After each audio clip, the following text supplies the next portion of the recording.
Yeah. Now I can hit record. Recording. 1, 2, 1. That's much better. Thank you.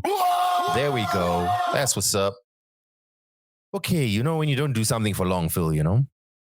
I'm fresh, dog. I recorded yesterday. I don't know what you were doing. Yeah. You know what? Let's do video then. Why aren't you doing video? You should do video. Yeah, is it? Yeah. I've got a setup here, Phil. I'm ready to go. I don't ever set up, yeah. Unless you want to use my webcam. This background isn't really, enticing, so it's alluring. We have to be real with the listeners, Phil. Trying to paint a picture of something that is not true, It's not right. It's not right. Anyway, it's we've missed another week. Our apologies. Things were rough. Things were tricky, but we are here, and I think, fingers crossed, we should be in the clear now. Yeah, we had some technical difficulties. Not difficult. I was working myself to the bone, and there was this. I want you listeners to know, as Phil explains what he's saying, he had time for another podcast yesterday. Once I was free, we could have given the listeners an extra one yesterday. Okay, I wasn't. That's what I listened. When I was unavailable, why didn't you call them up to say, I need a super sub? Because I used you as an excuse. I was also unavailable, but since Phil is not available. You're a bastard. You're a bastard and a bitch. Woo! Okay, but we are back. So, how are you doing, Philip? You doing all right? I'm good, man. I'm good. I can't complain. I mean, I can, but I won't because, things are good. I'm just a little worried. In fact, I need to ask our patrons if they were charged this month. Let me just ask them quickly. But yeah, I'm good, man. I'm good. I'm alive. I'm good. While Phil does what he does, we are going to start the podcast the way that we are supposed to start the podcast. And we shall be doing so with the sounds that give you calm joy. The serene sounds of good to go. Really just speaking to your inner child. Good to go. Just calm, almost hypnotic, really. Sound of it, sing them. And take a deep breath in. Hit mud no. And out. Just feel that tension melt away. Don't you feel much calmer right now? Don't you feel great? Actually, I have to wait. I have to play something for you, Phil. So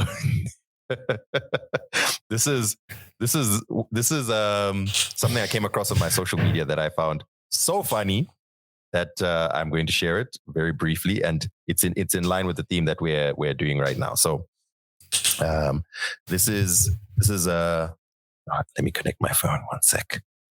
Roadcaster. There we go. Connected. There we go.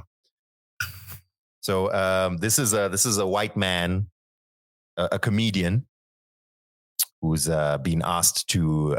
Hey man, I'll take some of that curry. He's been asked to try out rice some and peas. accents. Hey man, I'll take some of that curry goat rice and peas. Hey man, I'll take a curry goat rice and peas. What go on, brother? Go on, give me a curry goat rice and peas. Road glad you don't know me, brother. Me want a curry goat rice and peas right now. Big up me, brother, the bad man. Me want to eat some food that you got there. Go on, give me a curry goat for me feeling irate. Me want to eat a little curry goat rice and peas. Me want to eat a little curry goat rice and peas. Me brother, go on, give me curry goat.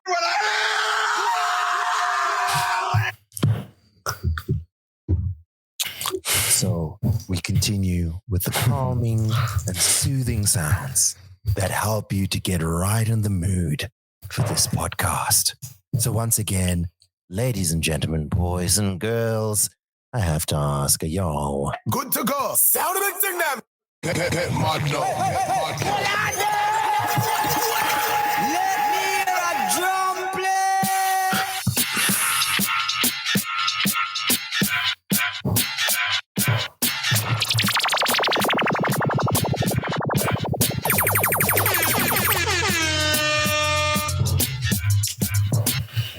Channel.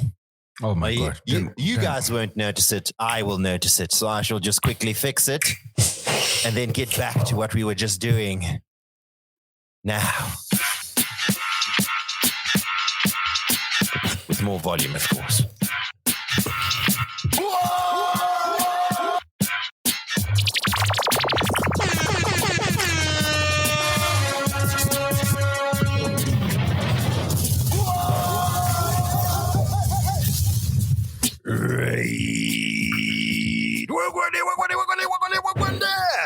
Welcome to another episode of your favorite podcast. This is Twimbos. My name's Danny, that guy, aka Danos, the Mad Titan, aka Denford Wigumaraini, aka Denimbi, my life, your entertainment, aka having secret meetings with the richest man in Africa. Don't say nothing to me, what? I wish. AKA Hakuna Mumwendi Danmu. That's right. He's unmistakable, the irrefutable, the unquestionable, the undeniable, the untemeritable. Phil Chadwick, Flynn Floss, the big boss, Big Pizza, P. Sexington, you, Filthy Phil on Musk, and of course, Shavni Tingro Drink. Hey guys, we're back. Hey guys. We are back. Profuse apologies for our extended time away. We have, however, returned, and you may count on us to be there to support you mentally. Shall we start off by celebrating some Africans doing big things, Philip? But let me start off with some Zimbabweans. Want to give a big shout out to, let's start with the Zim Ninja. Phil, do you know that Zimbabwe has a ninja? Hey, my ninja. No, not that kind of ninja. I mean like an actual ninja.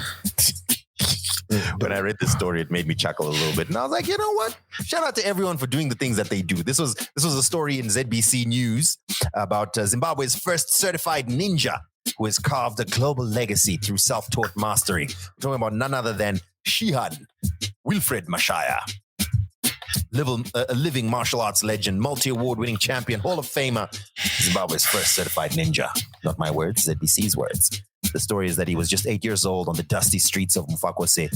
Inspired by Bruce Lee on television, he decided to teach himself Kyokushin Karate. How do you teach yourself that? How did you do that?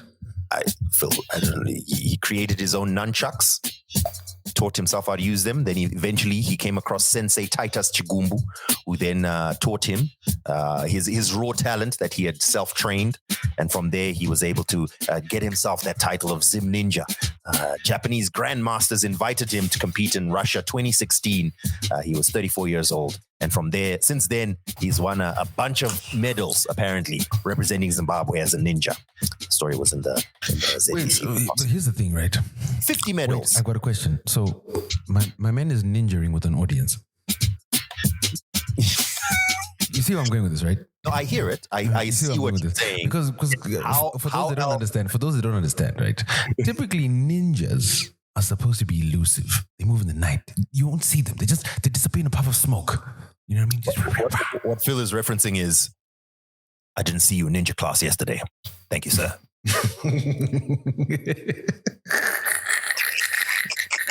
Anyway, he won the Sports Impact Award at the second edition of the List Awards here in Zimbabwe as being a man with impact in sports. This is just after his ICO World Championship that he won in Wales. There was a team of 8 martial artists from Zimbabwe who came home with 43 medals under his leadership. So shout out to the Zim Ninja. Moving on. Hey, shout out to friend of the show, Mr. Munyaradzi Chanetsa, who was announced this past week as the managing director for Empire's new Africa publishing division. Just thought to give him a big shout out. Shout out to you, Munya, someone we know and have interacted with and have had on the show. And yeah, he's making a big name for himself out there, music-wise. Mr. Moti. Expanding to Africa a little bit, this past week, FIFA released FIFA Pro. You know, their men's, or rather the nominations for FIFA Pro, Men's World 11, the best football players in every position in the world. And they were nominated and then they're going to be voted on. Hey, did you know there was an African nominated in the FIFA Pro Men's World 11? None other than South Africa's Ronwen Williams. He's a Bafana captain and also goalkeeper for Mamelodi Sundowns. He was nominated as one of the top goalkeepers in the world. The world's best shot stoppers features an African. Also nominated alongside him, Edouard Mendy from Senegal, another African, and Yassine Bounou from Morocco, also nominated for FIFA Pro Men's World 11. Congratulations to you guys. There's more people to celebrate. Miss Universe Lashonda Moyes, she left last week to head to Thailand. In fact, the week before last now, we didn't record last week. Was she part of the walkout? She was. I want to tell the story of the walkout shortly. But yes, Lashonda Moyes is out in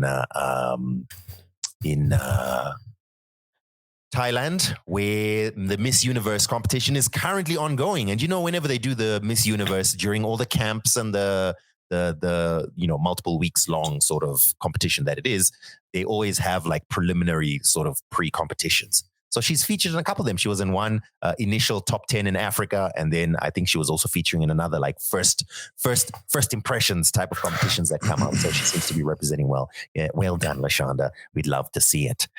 But Phil made reference to something very interesting. He was talking about a walkout that happened in Thailand.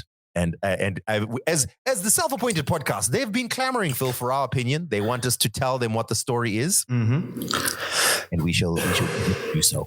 So allow me to pull up the information. So in Thailand, as the host country, the director of Miss Universe Thailand is essentially the boss out there. The hosting director. His name is Nawat Itzaragrisil. So there's a video that came out of Nawat addressing Miss Mexico. Now, the background to the story is that apparently Miss Mexico had been told that she should focus on promoting Mexico rather than Thailand. She should use her platform to promote Mexico, as a tourist destination and so on. Now, I don't know the exact details of how that promotion had been put together. But long story short is Miss Mexico is saying, the thing I'm going to focus on mostly is, talking about Mexico rather than promoting Thailand as a tourist destination. Which makes sense, because why would she promote a foreign country? Yeah. Why would Miss Mexico be promoting Visit Thailand? But the thing is, since all the misses are in Thailand, I think there was an expectation that you'll also promote Thailand as a tourist destination. Is that in the contract? So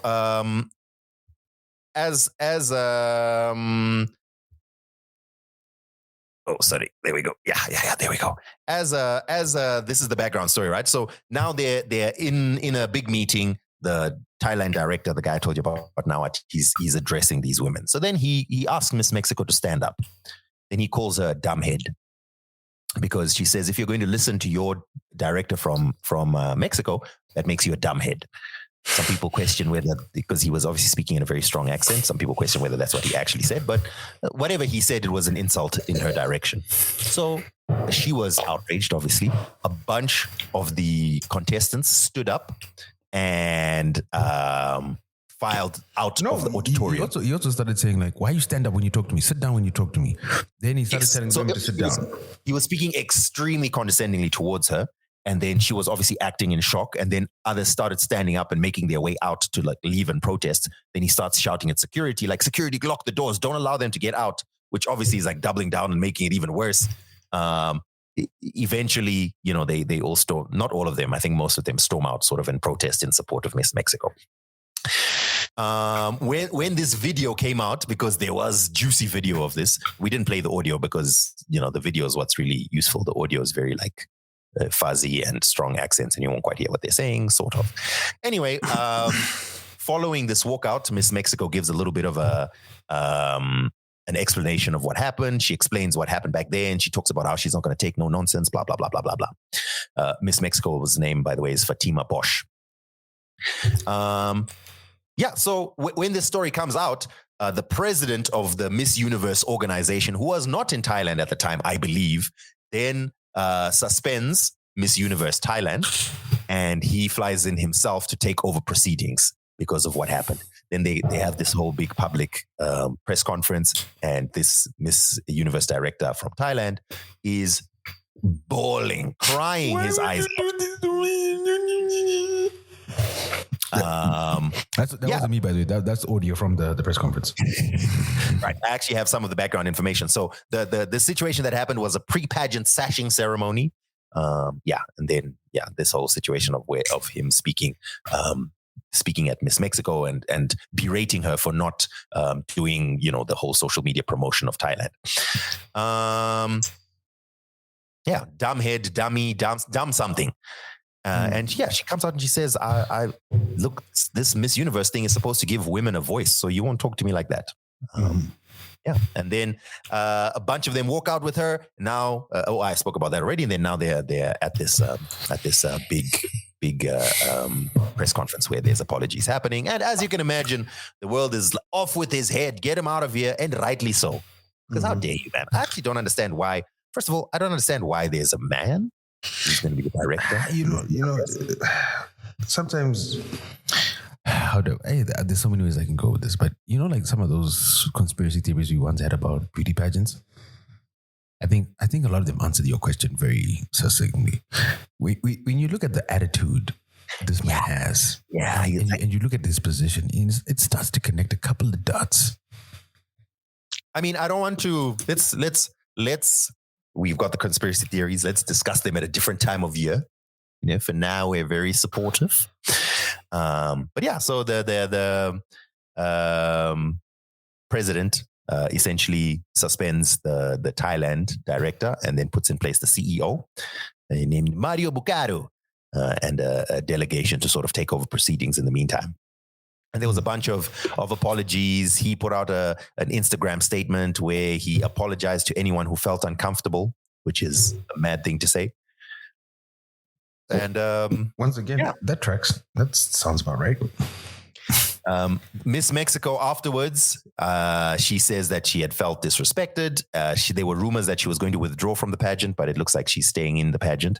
And I wonder if this is now going to make her fan favorite. You know what I mean? Like there's now going to be a feeling that we have to sort of push her.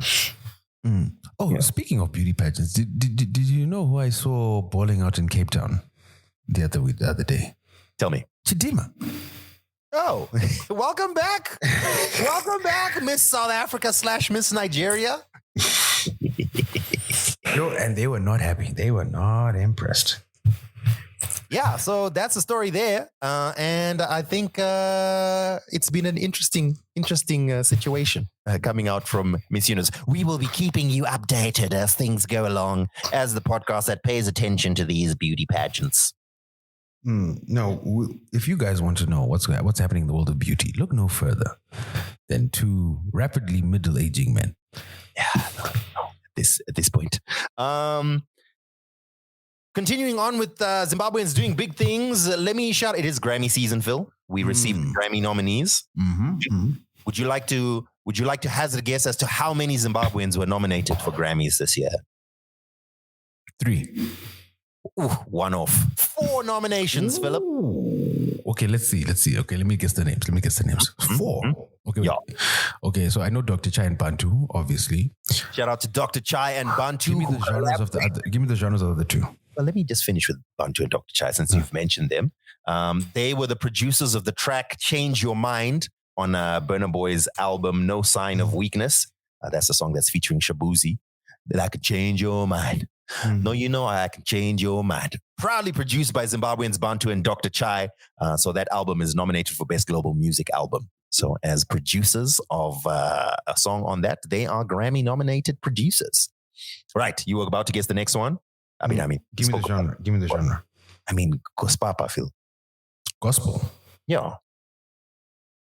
Are they local or international? Not half and half. 1/4 and 3/4. Okay, more like 1/8 and 7/8. Okay, that's not even true. 1/10 and 9/10. Anatolia. There we go. What? Anatolia. UK-based Zimbabwean gospel star Anatolia has been nominated for being the co-writer of the Tasha Cobbs Leonard song Church featuring John Legend, which is nominated for Best Gospel Performance or Song. Then finally, Phil, I'll give you a clue. This is an album itself that is nominated for Best Historical Album. Best Historical? Yeah. So it's not an artist, it's a compilation album, and the album itself is nominated for Best Historical Album. I mean, you won't know this, Phil. I mean, I didn't know this until I see this. Yeah, so who's the nominee? I don't have no idea. Who's this? So it is an album called Roots Rocking Zimbabwe The Modern Sound of Harare Townships, 1975 to 1980. And it features music from Thomas Mapfumo and the Acid Band, Oliver Mtukudzi and the Black Spirits, the Green Arrows, Echoes Limited, Gypsy Caravan, New Tutankhamun, Witch, and the Harare Mambos. Music from just before independence. Who compiled this? It was compiled by Analog Africa. Interesting. Also Grammy nominated. So congratulations to nice. Grammy nominees. I feel like that's huge. A couple of weeks ago, we also got the Oscar-nominated film, Rise, Zimbabwe. Oh, so was that nomination confirmed? Yeah. Oh, nice. I mean, it's a nomination, right? Or rather, okay, maybe I'm misspeaking. I think it was consideration for nomination, right? Yes, that's what I heard. That's what I was asking if it was confirmed. Yeah. Sorry, I think I jumped the gun there. Yeah, Rise, the Zimbabwean short film, has qualified for consideration for the Oscars. So, okay, that's a bit of a jump. But still, shout out. I mean, we're in touching distance. We're in touching distance of Grammys and Oscars. We did. We spoke about Rise when it first came out. It's a film written and directed by Jessica Rowland, based in Zimbabwe. I follow her on Instagram. She does a lot of dancing, I think. If I'm thinking it's the right person. Yeah, so it qualified for consideration at the 2026 Oscars. Previously, it had the world premiere at the Tribeca Festival, which is when we talked about it back in June. And then she says that since then, they've been accepted into 40 international film festivals.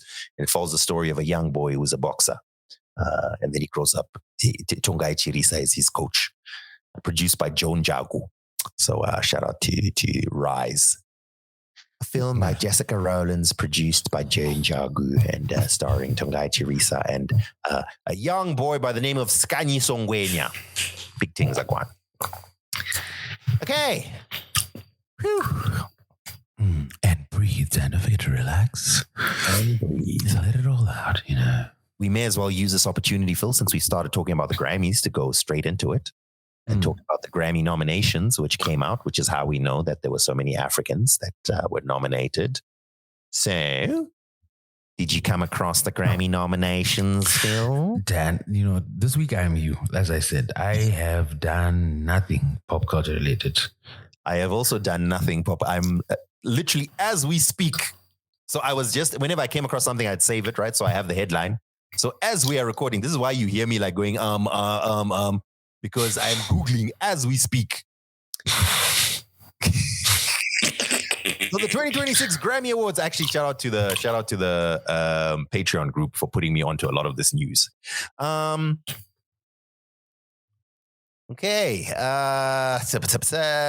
Official nominations list. Record of the Year, which is the big one, right?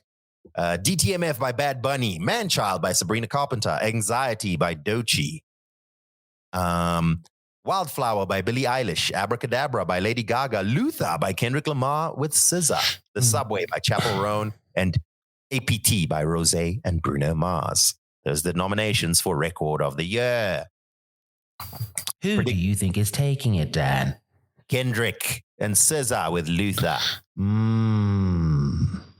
It's probably going to be Sabrina, but I would love to see it go to Luther. Surprised I don't see everyone's fave Taylor in there. Anyway, album of the year, we've got Bad Bunny with and we've got Justin Bieber with Swag, and then we've got Sabrina Carpenter with Man's Best Friend. The Clips with Pusha T and Pusha T and Malice with Let God Sort 'Em Out. Lady Gaga with Mayhem, Kendrick Lamar with GNX, Leon Thomas with Mutt, and Tyler the Creator with Chromacopia. Wow, for a year that didn't do so great in hip hop, we've got. What do you mean? This was one of the best years in hip hop. I mean, commercially, it was a great year commercially in hip hop. Oh, okay.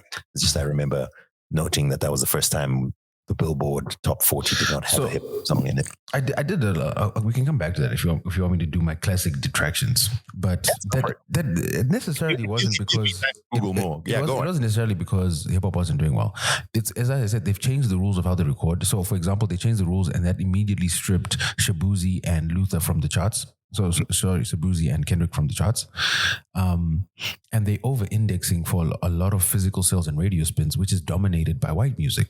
So, I kind of touched on it when we spoke about it, but I didn't really get into it because I think I didn't do a good job of explaining it to someone who's not in the industry.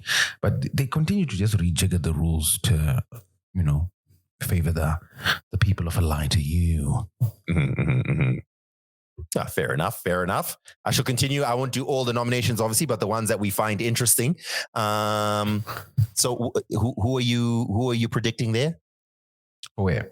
For album of the year? We had Bad Bunny, Justin Bieber, Sabrina Carpenter, Clips, Lady Gaga, Kendrick Lamar, Leon Thomas, and Tyler, the Creator. It's a close one between Clips, Tyler, and Leon Thomas. You think the Grammys will give Clips?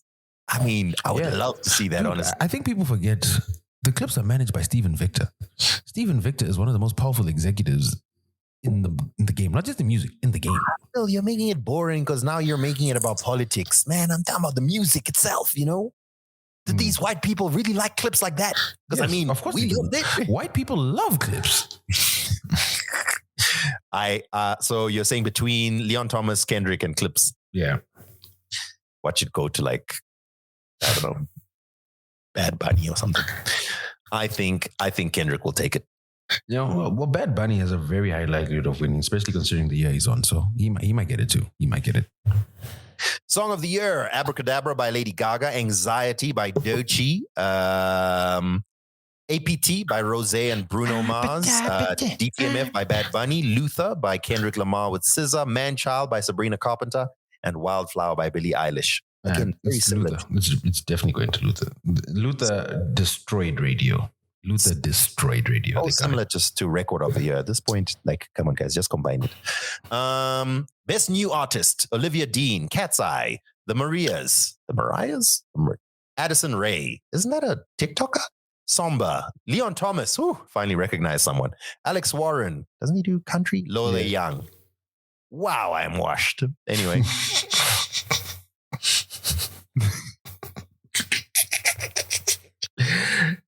my gamer.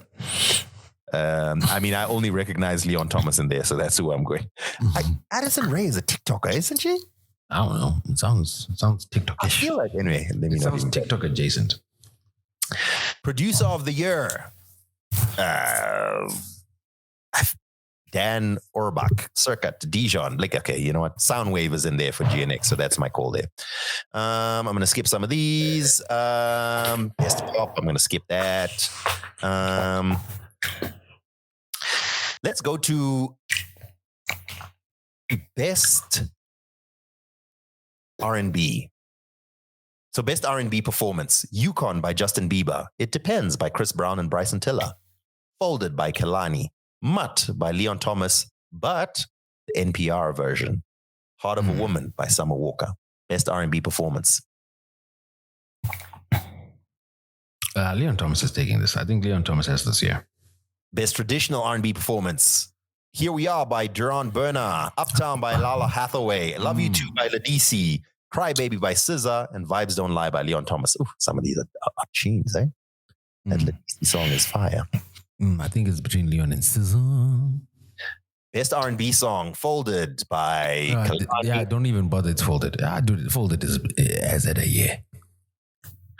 But Okay. also, it actually wouldn't. Actually, no. Kehlani should win.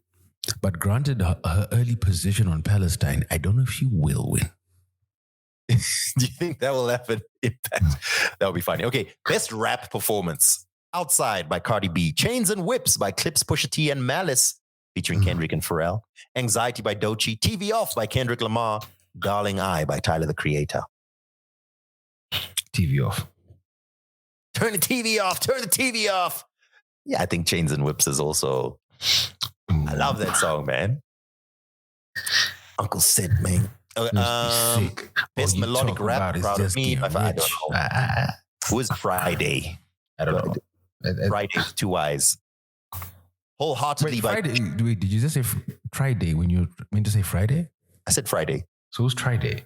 No, Friday with two eyes. I don't know who that is. Dude, what do you mean? That's what God did. Oh, When it comes to you, I won't waste no time. You know that song? I don't. Wow. Dude, Fridays had like 2.5 years of bangers. Yay! look at Drake nomination. Somebody Loves Me, Party Next Door, and Drake for Best Melodic Rap Performance. Yay! Which is in the same category as Luther with Kendrick and SZA. So light skins are up. Best rap song: Anxiety, Doechii, Birds Don't Sing, Clips, Pusha T and Clips, John Legend. The way they keep putting this together is so annoying. Sticky by Tyler the Creator. It's getting sticky. TGIF by Glorilla and TV Off by Kendrick Lamar. Hey, dude, TGIF has to. That was a banger. That is a banger though. But I mean, this is the Grammys. It's not about bangers, right? No, it's about bangers too.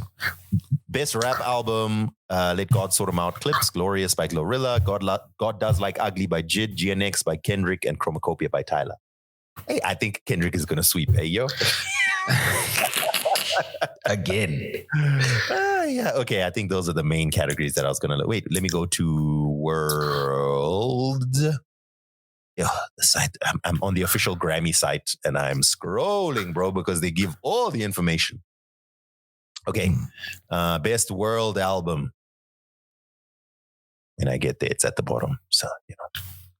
Oh, coming to the historical one. The one that we spoke about. There we go. Roots Rocking Zimbabwe. It's credited as various artists. And I see white people names here. See? Anyway, Roots Rocking Zimbabwe is there. World. Did they change it? It's no longer Best World Album, Best Global Music Album. There we go. Yeah, we've been pushing back and we're trying to get more representation, you know, because world music is very amalgamous. So I'm looking for any Africans, Angelique Kidjo in Best Global Musical Performance. She basically lives in that category.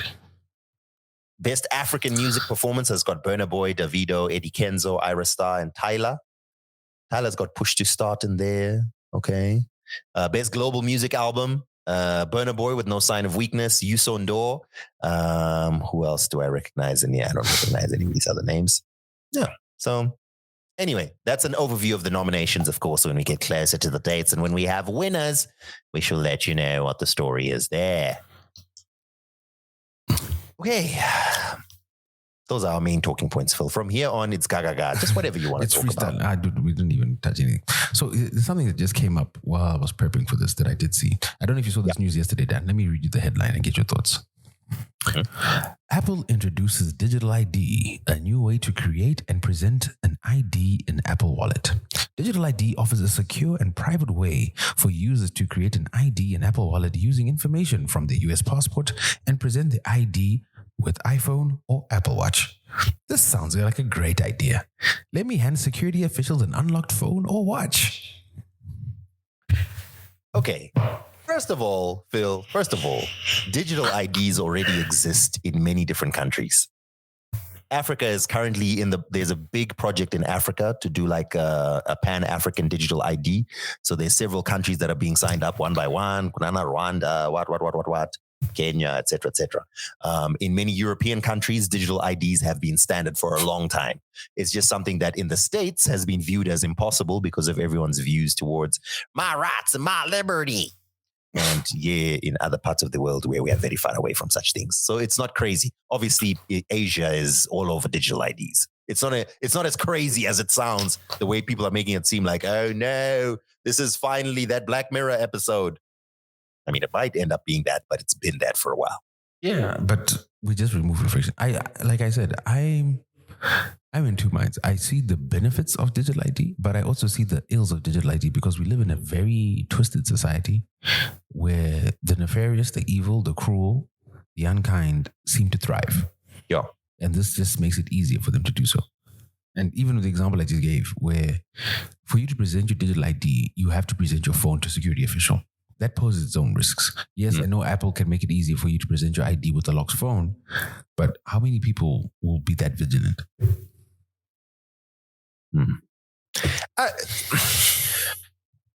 Okay. I have complicated thoughts towards this. Allow me to unpack them, right? There's always going to be, there's no, okay, imagine it as a pendulum. On the one side is security, organization, that side of things. On the other side is privacy and protection. If everyone has full privacy, it's impossible to administer, to provide security, to protect for any kind of government to really do anything.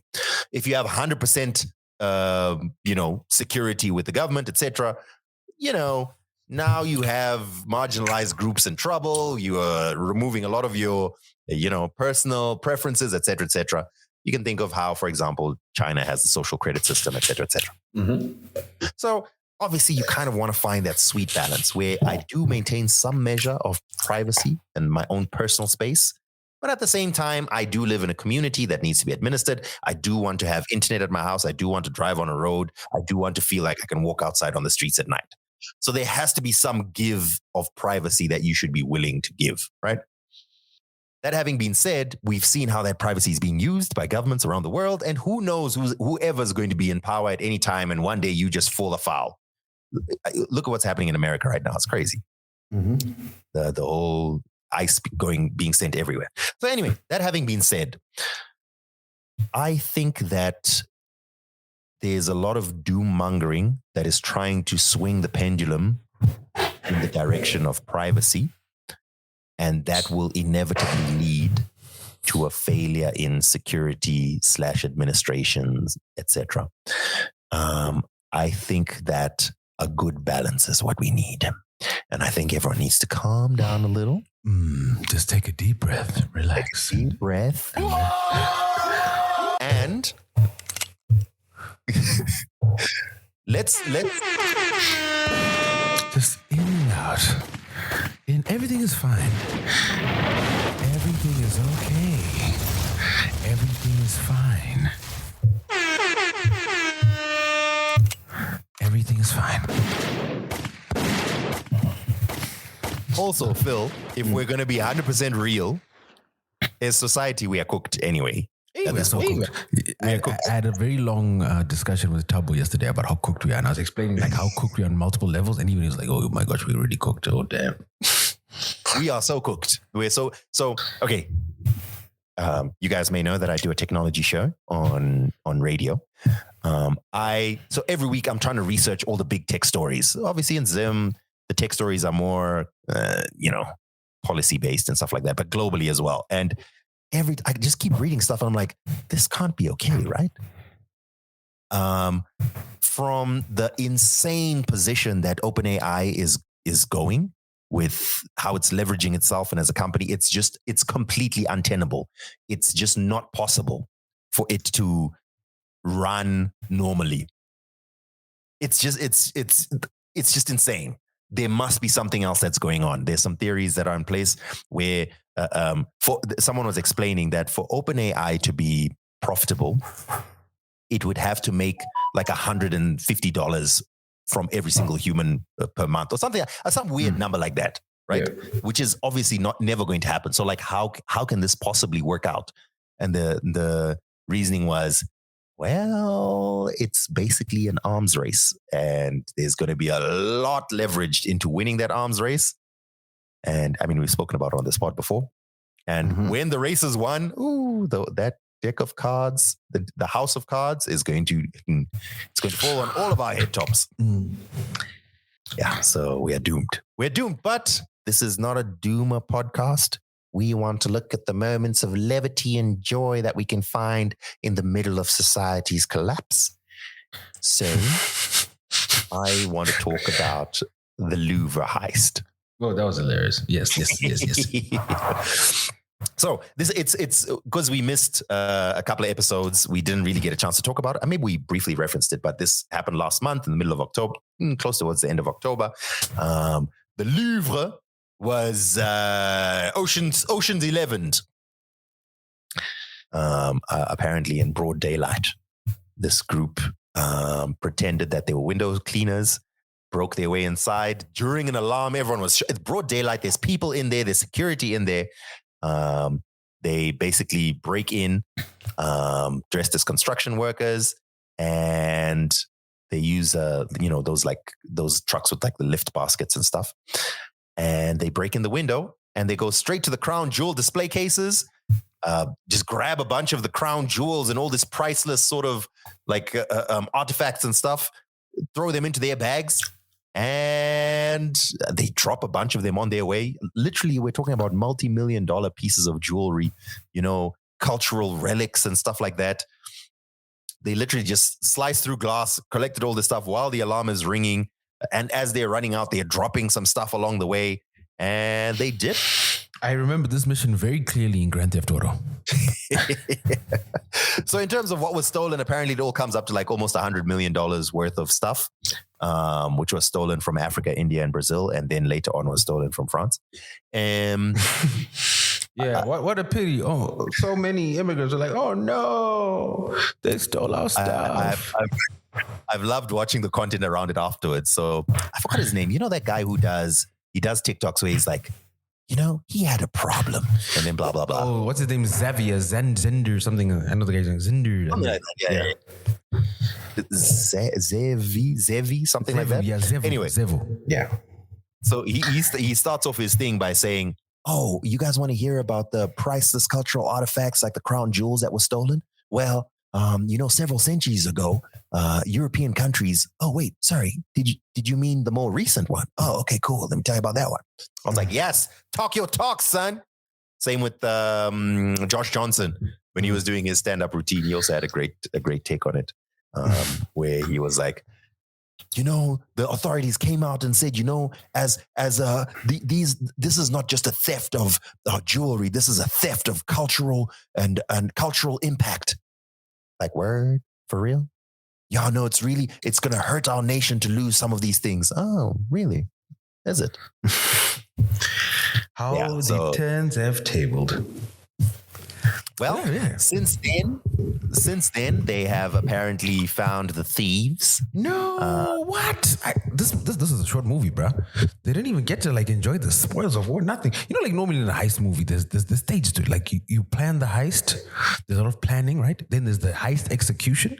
Then in the third act, we've got how you deal with the betrayal, how you divvy up the spoils, and then at the end, two of the heist people managed to live out their dream. So we didn't even get don't forget the misdirect. You guys thought we walked out of the door? No, that was actually us walking in. No, but the misdirect was the beginning because I think they did the heist in broad daylight because they never thought to do that. Oh, did you have to read the part about how they hacked into the security cameras? Yes.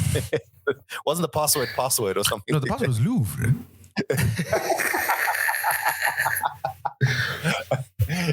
Oh yeah, top flight security over here. The funniest TikTok I saw about this. I should have saved these things so I could play them on the pod. It was literally a guy. He had like a filter of being the Mona Lisa, and he was like, "Oh no, guys! Looks like they've broken in. Oh no, they're gonna steal me. No, guys!" And thieves come and they're like, "The hell is this? The Mona Lisa? This thing's ugly. And let's go grab those crown jewels." And then it like focuses on his face for a while as the Mona Lisa is like, that was close. Oh no, I think they really wanted to take me. I was in tears, man. People are funny, bro. Anyway, so there's 4 suspects that have been caught and charged, 3 men and 1 woman. Apparently, the mug shots of some of these men have gotten the women all in a tizzy. Yes, please, I would love for you to rob my crown jewels.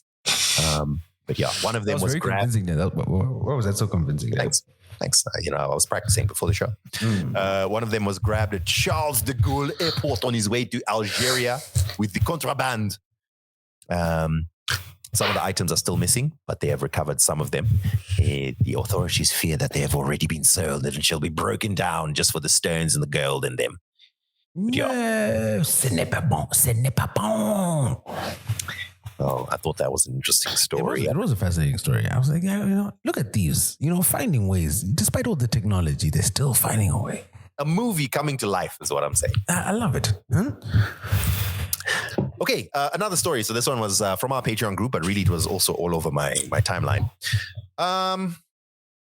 So last week, there was a lot of chatter around the Minister of ICT, Postal and Courier Services, Tatenda Mavetera, as she was photographed standing alongside Madam Boss and Tarogezi, and it was captioned about this big event where they were discussing the future of Zimbabwe's technology, ICT, AI, etc., etc. And everyone was like, what the heck? How can you be having these conversations with Madam Boss and Tarogezi? Like, that doesn't make sense, right? People were outraged, and a lot of people were spreading that and throwing it at the group. I was like, you guys, I was at this event. I emceed this event. It wasn't like that. But, you know, I also don't want to come across as if I'm defending the ministry, because the Lord knows there are things that are indefensible with that ministry. But let me just paint what actually happened. This was an event organized by Technomag. Shout out to Toneo, but man, y'all need to work on organization. But still, dope concept for an event. It was very like informal. The idea behind it is informal. It's not like some official speeches. It's like a bunch of people in tech industries are in there, and they can criticize, commend whatever the minister. And to be fair, the minister did receive a lot of criticism to her face, and she took it. She defended herself in some cases, but others she was like, noted, you know, stuff we'll work on. And that made me raise my respect levels for her ever so slightly. I was like, you know, you didn't have to be here, but like, shout out to you, I guess, you know. Because people were telling her, like, listen, this is my problem. You guys are supposed to be more innovative. You're supposed to be doing this, and you're not doing this. And then she'll be defending and say, no, but we've actually done that. Yeah, but it's not enough. And da-da-da. Okay, well noted. We'll work on this. And sometimes you could also see she was also getting angry, you know, like, no, but actually we did this. You guys don't look at this. I'm like, no, but it was like a whole very robust back and forth. There were CEOs in there, CEOs of companies. There was academics. There was a panel that was entirely PhDs that were over there debating the ethics of AI, adopting AI here in Zim. I was like, yo, this is a really high level conversation. I even felt like, yo, I'm not lineage enough to be part of this conversation. And it was like an in-depth debate about the ethics of widespread adopting of AI in Zim. So I'll let you know. So this one professor, he was like, listen, at this point, we can see that the world is in an AI arms race.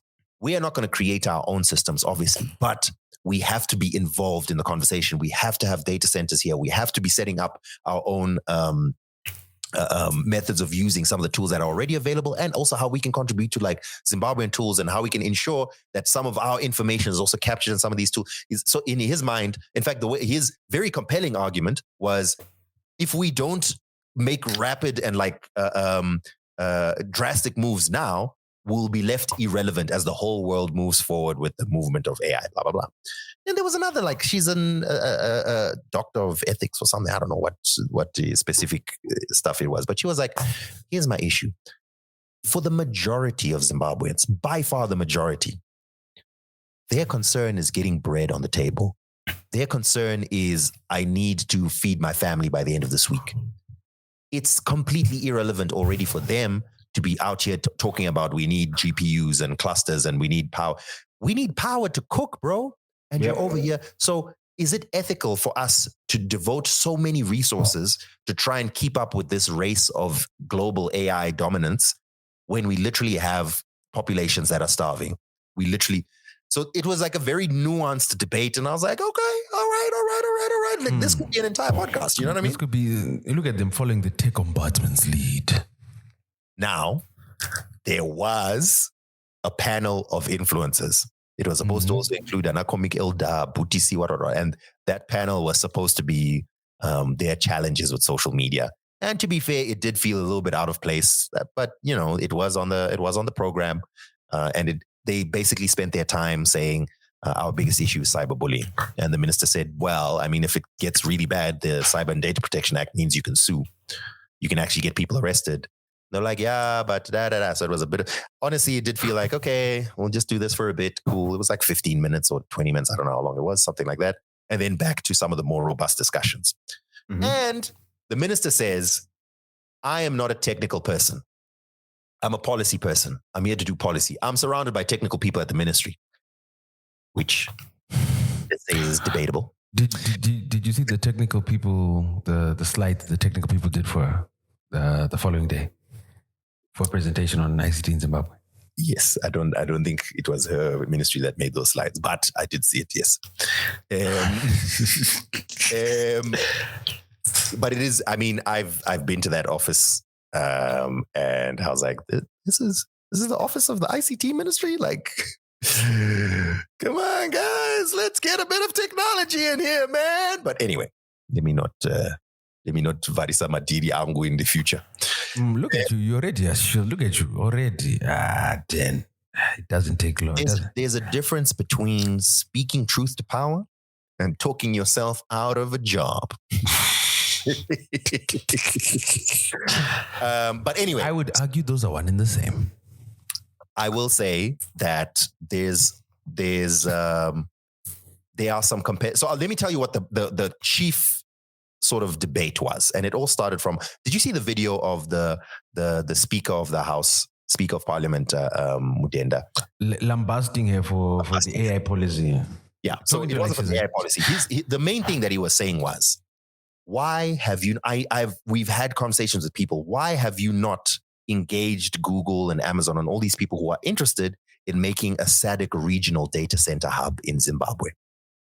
Why are you focusing on these techno parks, which to him are nothing more than glorified web cafes? Mm-hmm. We are wasting our time doing that rather than actually engaging and getting this data center in the country. So that's what he was essentially saying.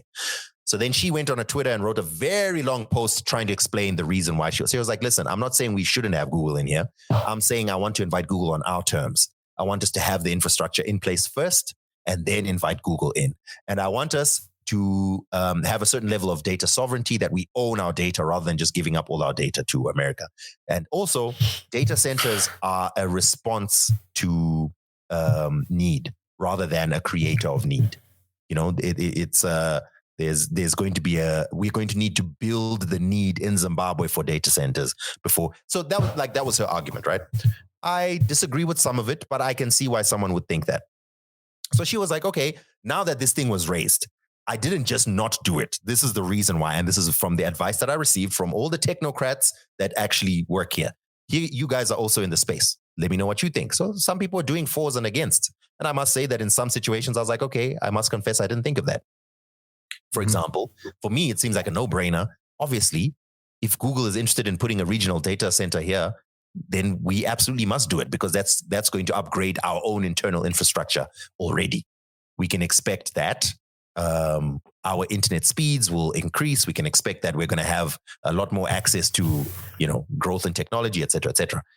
But what I had not considered was, do you think that power consumption will be better or worse with a large regional data hub here in the country? Mm-hmm. Or the data that flows through here, do we even have any policies or structures in place to have any control of that data? Your government data, your personal health records, all of that. So, I understand that, but to me, I mean, if there's we are not going to build our own OpenAI. That's not going to happen. OpenAI is not coming. Gemini is not going to be a thing. We must just accept reality. But yeah, so that was the debate. And then, I felt like, okay, this is getting a little bit egregious. There's legit things to criticize that ministry for. The problem was optics. I don't understand why she didn't see that me posting as the primary picture of this event, where we were discussing with sector people and technocrats and stakeholders, the primary picture that I post and promote is the one with me and Madam Boss and Tarogez. Obviously, people are going to react in a negative way. Like, come on. You would rather post all the other stuff and the CEOs and the whatever that you spoke to and then say, oh yeah, we also had influencers.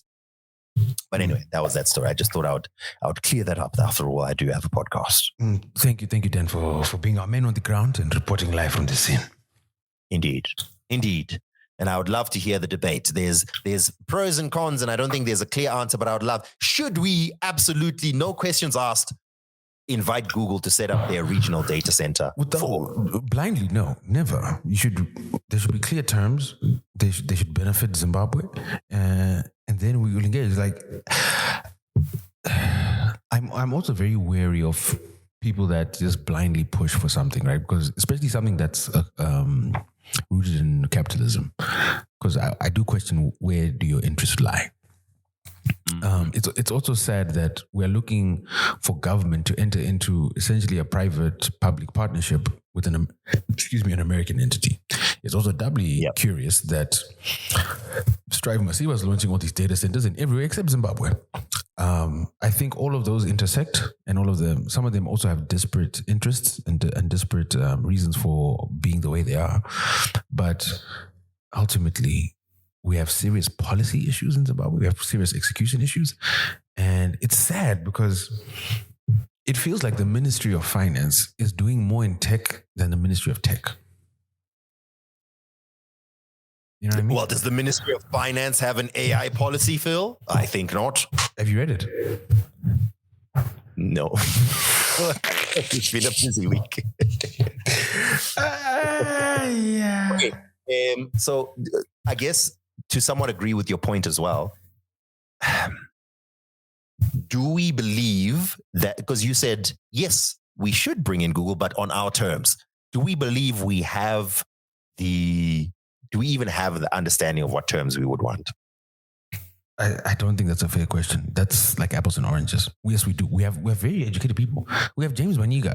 Like we have lots of educated people in and outside Zimbabwe. We don't have James Maniga. We don't have James. If we could produce him, there's another one there. He's at NAST right now. He's at Bindura University right now. The minister was asked, why has Strive Masiwa not built an AI center in Zim? And then by proxy, James Maniga was also like, I mean, he's Zimbabwean and he works at Google, but he hasn't looked in our direction. And she said, I think it's because we need to, okay. And she didn't say because, she said we need to improve the incentives for international companies to come here. But I guess she was also trying to be diplomatic and not blame any other ministries. But ultimately what she was saying is taxes and whatever. Anyway, without delving too deep into that, it was just one event. I was looking at the fallout that came out afterwards, and I was like, there's so much to fairly criticize about that ministry. In this case, it was just poor optics, realistically. It was poor optics. There was a specific influencer panel, and they talked about influencer stuff. Then it went back to the more meat and potatoes of technology discussions. Okay. Phil? Yes, sir. I don't know if you were paying attention to this. It was a small story. It's a quick gaga story that I noticed from South Africa. So South African radio station YFM announced that Sabrina Claudio would be headlining the Life 2020. I did see that because someone that I know well is working is going to be performing there. So yeah, I did see that. And I even I was like, you know. So when I first saw the announcement, I mean, maybe I'd forgotten context or whatever, but I was like, oh, Sabrina Claudio. You know, I know Taz likes some of her songs, not all of them. And then I saw a couple of people, who were very excited. Oh, I love Sabrina Claudio. And then I started seeing people saying, wait, isn't that the racist? Mm-hmm. Then I quickly I checked on Twitter actually. And then I saw that people were like, oh yeah, that's the one that was outed as being racist because apparently back in 2018, Twitter users dug up a lot of her old screenshots from an old account where she made a lot of derogatory comments, shall we say, about people of color, including repeated use of the N-word and derogatory terms towards Latina women, etc. She did post an apology where she said she was sorry for the insensitive words, talked about past ignorance, and she deleted those old tweets. So yeah. So that's the situation. Now, obviously, I've said this before a million times.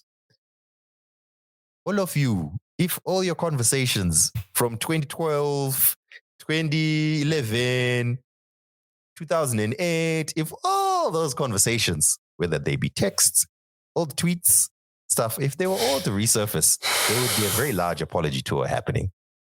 I don't say this to excuse it. Those were pretty messed up things to say. But I did also Google how old she was when she said them. And she was 13, 14. Mm-hmm. She was an idiot. Yep. And I think she was fairly called out. And I think and she apologized for them. So now she mustn't be invited to SA. You must boycott her show. Come on, guys. What are we doing here?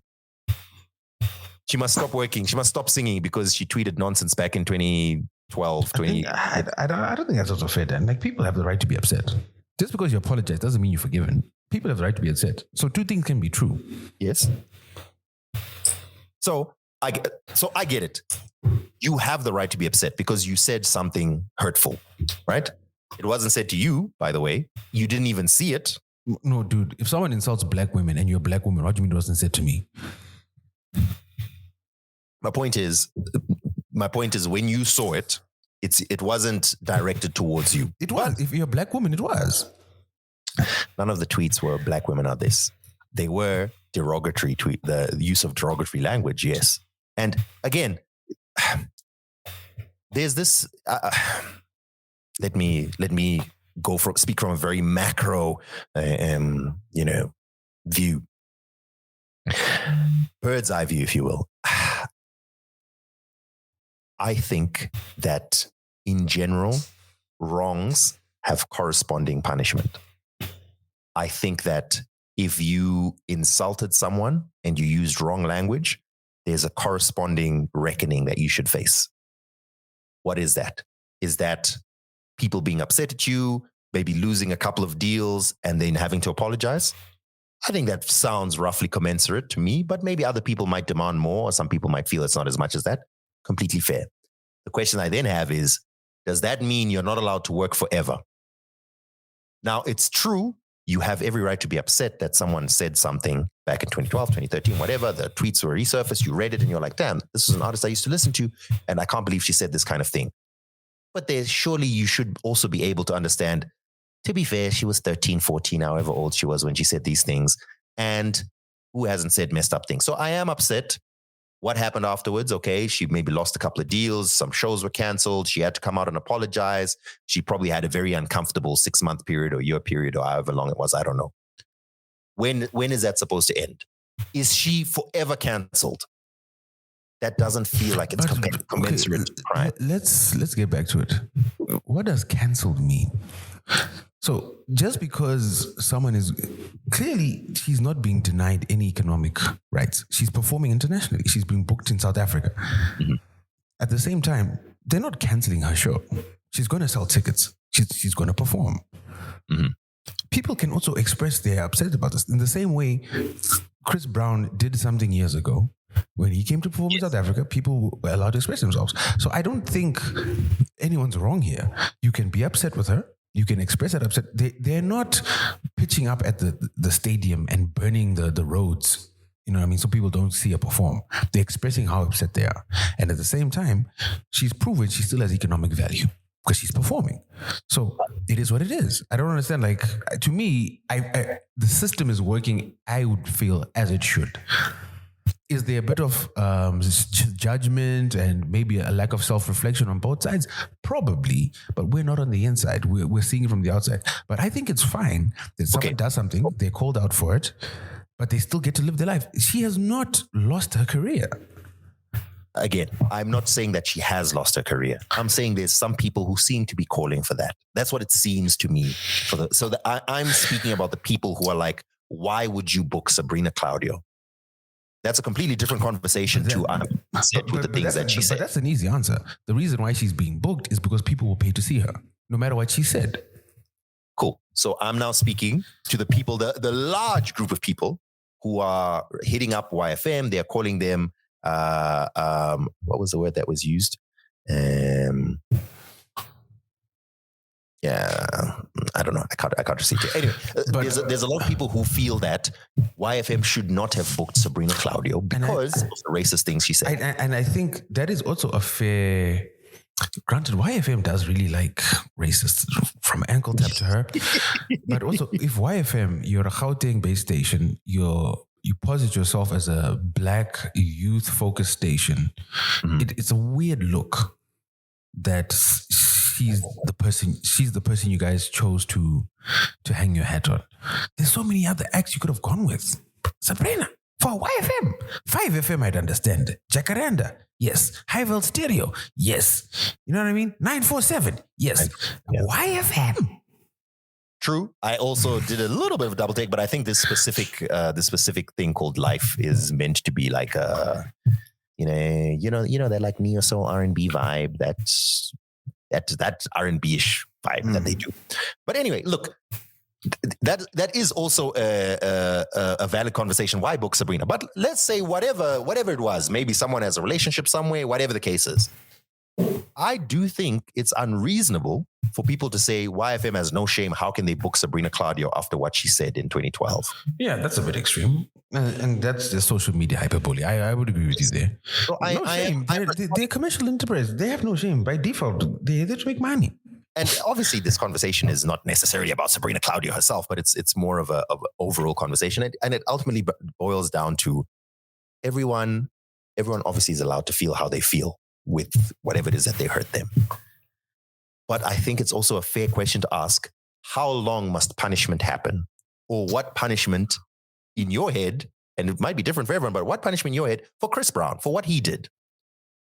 Must he, in your mind, for some people, yes, he's still clearly performing and so on, but for some people, they feel that he shouldn't be. In your head, do you feel that Chris Brown must never perform ever again? I think some people might say yes. And I think that feels a little bit, I don't know, maybe in Chris Brown's case, I might think twice. But in Sabrina's case, I would say, I think that's a bit much. She said some stuff on Twitter in 2012 that's wrong. And she came out and apologized for it. I mean, how long is it going to be shameful for someone to book her? Anyway, the debate shall continue for a long time. But I did find a lot of back and forth happening over that particular story. And again, this is not really about Sabrina. It's about a general conversation. Plus, you know what we say about celebrities. Mm-hmm. They're great people. Top people. Top shutters. Wow. Let's see. What else we got there, Phil? I have a couple of stories here about oh yeah, I've spoken about that. We've spoken about that. Okay. Oh yeah. So I wanted to talk about TV stuff and movie stuff, but we normally leave that towards the end of the podcast. So I don't know if there's anything else you would like us to get into? There's a number of things, but I think we've done well today, you know, just easing ourselves back into the arena.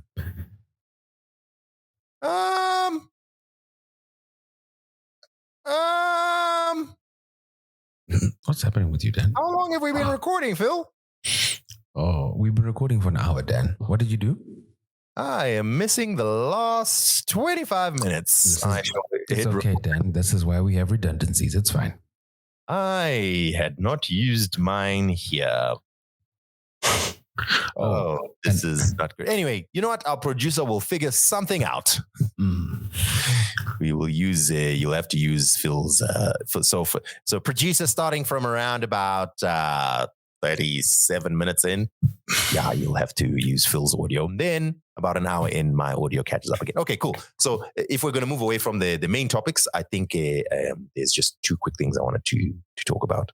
First of all, I haven't had a lot of time or chance to watch the things that I want to watch, but I was able to carve out time to watch episode 1 of Pluribus, new Vince Gilligan show that was widely hyped and is still ongoing. And wow. What a premiere. Have you watched it? No, dude, this week I have not had time for the televisions. I did go in quite excited because, you know, Vince Gilligan, the guy who made Breaking Bad, Better Call Saul, he was involved in the X-Files back in the day. And it had an interesting premise just from the trailers, and the trailers didn't reveal nothing, just that something weird was happening. And the tagline was, the most miserable woman on the planet has to save the world from happiness. Like, what does that even mean? But when you watch episode 1, you completely understand it, but it's such a misdirect as well. I have to applaud and say, you know what, Vince, shout out to you. What a debut. It's not like bam, bam, boom, blam, boom, boom, but it's just well put together. It's engaging. You're like, what's happening next? What's happening? Like and it's so well shot. And I know the other episodes, I think episodes 2 and 3, maybe even 4 are out now. And I haven't had the time to watch them. Maybe this weekend I'll get a chance. But yeah, just wanted to mention, highly recommend you should watch Pluribus. And that's just from one episode. People are telling me episode 2 is even better. Let's see. Firstly. Secondly, I want to give a bigger shout out to the guys from College Central who are doing that show Bachelors on YouTube. Mm-hmm. I chuckled. I laughed. I was like, you know what? You guys are doing funny stuff. Shout out to you guys. Yeah. Shout out to the team. Shout out to Derby and them. Yeah. We might be doing something with them soon, actually, Dan. Go get your acting shoes ready. Beautiful stuff. Beautiful stuff. And then the final thing I wanted to talk about is how it is hotting up. It's hotting up for December in Zimville. Yeah, I did see your name on the social medias today. Yeah. I know it was your number. How bad was the phone? Different Danny, Phil. Different No, Danny. but that was your number. Phil. Different Danny. I think you're mistaken. It's been a busy day.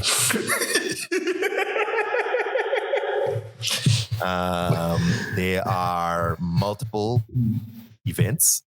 There's Zoka Fest on the 17th that is bringing in Darko. Kosazana Daughter. Couple of other names. Then there's Unplugged with Liquid Deep.